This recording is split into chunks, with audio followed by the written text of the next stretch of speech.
Yo, what's up? It's RT, and welcome back to another episode of VG Wars. This is a series where I get two games, compare them, contrast them. At the end, I will determine which one I think is better in my opinion, and which one is a factually better game. This episode, we'll be doing Team Sonic Racing versus Mario Kart 8. So before we start, I'm gonna go over a little format change, because y'all kind of asked for a format change. So before, we will just play the game, and at the end I'll highlight goods and bads of each game, and at the end, I will determine which one is the better game and which one is my favorite game out of the two. This time I'm going to be highlighting 4 or 5 categories for each game, and I will rate that category or rate how good that category is in that game. All right, with that said, let's get straight into this episode. So let's get started with Mario Kart 8 Deluxe. So we're gonna get started with the gameplay. So I personally like the gameplay for Mario Kart 8 Deluxe. It's nice and fluid. It's nice and fast. There's not really any glitches anywhere. It's nice and smooth, and everything looks nice 60 frames per second. It's pretty clean, and it's just really I think you can really have fun with this game. The thing is that if you're playing with items really do play a big factor in each race, and that kind of makes Mario Kart what it is. Sometimes the races can be heavily based on luck, because you could be doing well the whole race, and then at the end you can get hit by a blue shell, red shell, all that, and get last place. So that's one flaw with the gameplay. I feel like it makes Mario Kart what it is, but at the same time, your skill at the game can't really overcome luck. Because you could be, as I said, you could be doing really well the whole race, but then one blue shell can mess up your whole race. So the luck in the game kind of puts the score down, and I will give the gameplay for Mario Kart 8 an 8. Let's get into Mario Kart 8's online now. So Mario Kart 8's online is pretty decent. There's just a lot of connectivity issues sometimes, and there's some small things that the online is missing, like being able to kick people out of rooms, because sometimes people be joining rooms that aren't, that you kind of don't want in the rooms. Like, say you're recording a video with friends, and you want to have only those friends in there. If someone joins, they're just free to join. They can't go through like a password system or anything. There's nothing, like there's no password to get in. It's just an open room that any friend can join. So there's no way to get people out of the rooms. There's no way of locking the room for like private use for anything. It's just really open system, and it's not the best system either. Like, as I said, there's a lot of connectivity issues, and sometimes you can just get random communication errors, and you have really good internet. It's just like, since there's not dedicated servers, everybody has to use a connection to connect to each other, and it's not the best system. So that's the bad things. But the good things is that there's a couple good things about this. You can change your carts in between races. You can also make tournaments, which is cool, and there's also worldwide options, like ranked options. But the one other thing is that you're kind of forced to do ranked if you're playing on worldwide. There's no casual worldwide option. You have to go on worldwide and play. Actually, you really have to, because what if you just wanted to go online to have fun, just race people for fun, not ranked? Well, you're gonna get forced to play ranked unless you're playing with friends, unless you're playing in a tournament, and sometimes it's hard to get people to join those tournaments. I wish there was like a casual worldwide option. And yeah, sometimes you don't need that, but sometimes what if you just want to practice or just have fun? You don't want to mess up your score or something, like you just want to have fun online. There should be a casual option, so it won't mess up your score. You won't be too worried about winning matches and stuff. Because Mario Kart is Mario Kart. Mario Kart is really based on luck sometimes, and you can really easily mess up your score if you're playing online and not really wanting to play online for real. Not really much to do online. There's only a really small amount of options. So to conclude, the online in Mario Kart 8 will get a 7. The music is pretty straightforward. There's a lot of good tracks in this game. There's a lot of good race tracks, and that means there's a lot of good music in this game. Like, every song really in the game is really good. It's really well composed and stuff. So I think the music will get a 9. Let's get into Mario Kart 8 Deluxe's content now. So we got 4 modes right here. We got single player mode, multiplayer mode, online play, and wireless play. So let's get into single player. Let's see what the main gameplay styles are. We got Grand Prix, time trials, versus race, and battle. So this game really does lack its modes. It doesn't really have many modes. It's just Grand Prix, time trials, versus race, and battle. Kind of what almost every racing game has. There's nothing that's really too, unique about this. It's just some, basic modes. And the battle mode has, some other gameplay styles, which does make the battle mode, like a little bit more, unique to the Mario Kart series. Like Shine Thief, and stuff like that. It's a really, it's really diverse. And we have versus races. It's just playing, races, just time trials. That's probably in every other, game. But we have Grand Prix, and this game has a lot of stages, especially when Mario Kart 8, the original one, had the DLC, and Mario Kart 8 Deluxe has these stages integrated within the game now. So there's a lot of stages. So this game has a lot of content, but it's not a lot of, there's not a lot of, gameplay styles. There's just these 4 right here, and there's online too. But like once again, almost every racing game has online, so it's not really unique to Mario Kart. So I think the content has to get a 7 here. Characters and customization. So let's get into Mario Kart 8's characters customization. So Mario Kart 8 has a really weak character roster. There are a lot of different, just a lot of Marios, just a lot of Peach, there's a lot of duplicates to characters. Like you have Mario, you have Baby Mario, we got Metal Mario and Gold Mario. We also have Tanuki Mario. That's a lot of Marios. And we also got a lot of Peaches. You got Princess Peach, you got Cat Peach, you got Baby Peach, we got Pink Gold Peach, bro. Like, why there's just a lot of duplicates, and they could have just had, how Mario Kart has this little thing. They should just had that, just hit Mario, and then you're allowed to pick which Mario you wanted, instead of putting it in the actual character roster. Like they could have had characters like Funky Kong and stuff like that. There's not really good characters on this list. There's a couple good characters, but there's not really many characters here. The DLC character, there had to be DLC characters for there to be diversity with the character roster. Now let's get to the kart customization. So the kart customization is pretty cool, but there's not much you can do with it. There's not much. So let's say we can pick any character, and every character gets the same carts. You always have to unlock the carts, but you get to do anything you want. You get to put any wheel or any cart. You can use any cart. You can use any wheel. You can use any glider you want. You can customize it the way you want it. You can have just Bowser, that and this. You can have that. It's something that maybe nobody uses. But the thing is that the stats on it aren't always the greatest. People usually result to picking carts with the best stats. People don't really care about putting really weird customizations together. They just really want the best stats. Like, I'm just all gold. Like, even all gold doesn't have the best stats, but people just follow the best stats, and it's just like it's not really much diversity with this. You can't really do much other than put this together. There's not a lot to it. So I have to give the kart customization and the character roster a nice solid 7.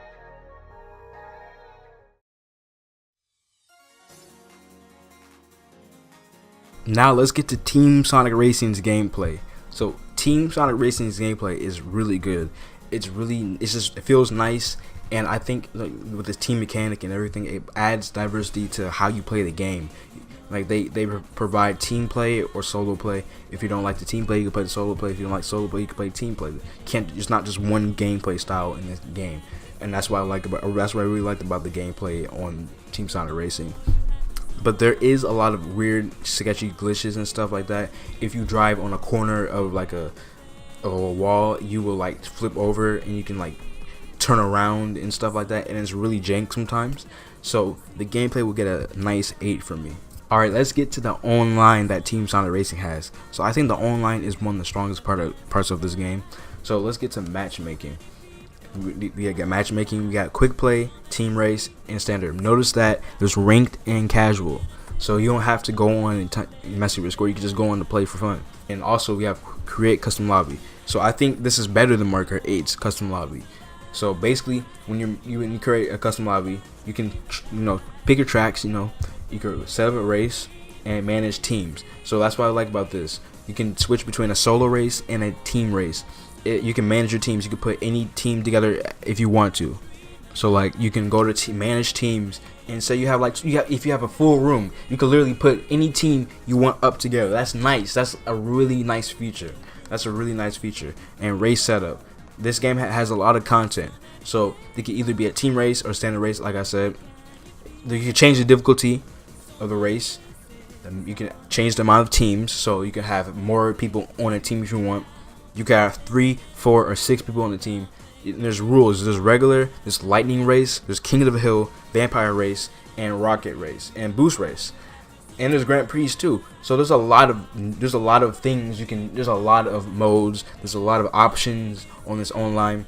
So I think the online is one of the strongest parts of this game. And you can do mirror mode or not. And you can also kick people if you don't want them in the room, if they're like trolling or whatever. You can kick them. You can kick them out. I can't show that on here because there's nobody in here, but you can kick people, which is one of the strongest features that I think Mario Kart should have too. But Mario Kart doesn't have it, and Team Sonic Racing does have it. I just named all those good things, but there are some bad things about this that kind of bring the online down. So there's a lot of connectivity issues. There's a lot of jank moments. There's a lot of glitches, and it's sometimes when you're racing, it's not the best experience, because like there's a lot of glitches and everything. So I think the online went down a couple points, because I would originally give it an 8 if it didn't have all those issues, but since there's all those glitches and stuff, it has to get a 7. It has to get a 7. Team Sonic Racing has a pretty decent soundtrack, but I think what's stopping it from getting a 9 or 10 is the size of the soundtrack. I think the size of the soundtrack is pretty small, so there's not a lot of different music you can listen to in the game. But the music is really good in the game, so I can give it a nice 8. Now let's get into Team Sonic Racing's content. So we got online multiplayer, we got local play, and we got team adventure. So let's get into local play options. We have time travel, exhibition race, and Grand Prix, and we also got wireless play. So there's not a lot here. Like you can see that there's only 3. It's really bland. It's just plain races. There's no battle mode or anything. But what I think makes up for this is the team adventure. Yes, it's not fleshed out, it's pretty bland, but it's still there. There's a lot of stuff to do in this, and it does help you get better at the game. It helps you learn the game. So I think this is a nice addition to the game, especially a racing game. This is a nice, it doesn't have to be too fleshed out of a story, but it's not as simple as like just racing a whole bunch of races and just them going through a whole bunch of worlds. Like there's actually like talking, there's actually like at least a story within it, so that's why I like this adventure mode. The game also lacks a lot of original courses. There's not a lot of original courses in the game, so that's something that could bring this game down also. So I think the content in this game could get a nice 7. So this character roster right here, I'm not gonna lie, it is pretty decent. It's kind of weak, but it's pretty decent. Like, they could have had Cream, they could have had the Team Chaotix, and they could have had more characters in this game. But I'm okay with the roster we got. Once again, there could have been like characters like Cream, the Team Chaotix, and they could have had another team with Silver and Blaze. I don't know who the power character would have been, but they could have thought of something. The character roster isn't too bad, but it's a pretty decent character roster. Let's get into the kart customization. So this kart customization, even though everybody has their own dedicated karts, you can change the paint. You can literally change the kit and give Silver a red car instead of him having a white car with blue glow. You can actually change the glow. You have all these options. I can change the glow to red. You can change it to blue, orange, all of that. You can also change the paint type too. You can change it to plastic, speckled, rough, all that. You can change it to that, anything. And there's also horns. You can change your horn. I haven't changed mine. I don't really use the horn, so I'm not gonna really change mine. But that's a nice addition. And there's also vinyls. So you can like add, you can add some vinyls. I don't have vinyls on mine. Oh, I do have it, but it's like you can't really see it. But you can add vinyls to them. It looks really nice on them. And I think you can really customize your kart to the max. There's not really many, limits. You have to unlock the paint kits, yes, but if you have unlocked all the paint kits, you can literally make your kart look like anything, kinda. And also with the mod parts, which this kind of makes up for there not being any different karts in the game. Change your performance, that you can boost performance. I can add this to my kart. You can add that. Like there's so many add-ons. You can add a custom hood, like you can add, you know, a custom rear or custom wheels. You know, it kind of makes up for there not being a Mario Kart type, you know, customization. So I think the customization is way bigger than Mario Kart's. The car customization is a really strong point, but since the character roster is not that good, it's pretty weak, I think that the characters and customizations could get a nice 7. Before we get to the final scores, I'm gonna explain which game I think, in my opinion, is better. So in my opinion, I think Mario Kart 8 is better. The only reason why I think Mario Kart 8 is better is because I grew up with the Mario Kart series. I grew up with the, you know, Sega and All Stars racing games. So I'm more used to Mario Kart than, you know, the Sonic racing games. And I just have, you know, more fun with, you know, Mario Kart 8 Deluxe. Not saying that I don't have fun with Team Sonic Racing, because Team Sonic Racing is a really good game, and I really think it's a really fun game, and it's really good for its price. I think it's kind of underpriced. But I think, my opinion, Mario Kart 8 is better just because I grew up with the Mario Kart series, and I just enjoy playing that game a little bit more than Team Sonic Racing. Now that we have that out of the way, let's get to the final scores. So Mario Kart 8 scored a 38, and Team Sonic Racing scored a 37. So I think factually the better game is Mario Kart 8. Just by a little bit though. They're really close. I think if Team Sonic Racing had a battle mode, that alone would make the game better than Mario Kart 8. And I think Team Sonic Racing has a lot of potential. If they add DLC, I think they should add DLC to the game, because this game could be better than Mario Kart if they just add more to the game.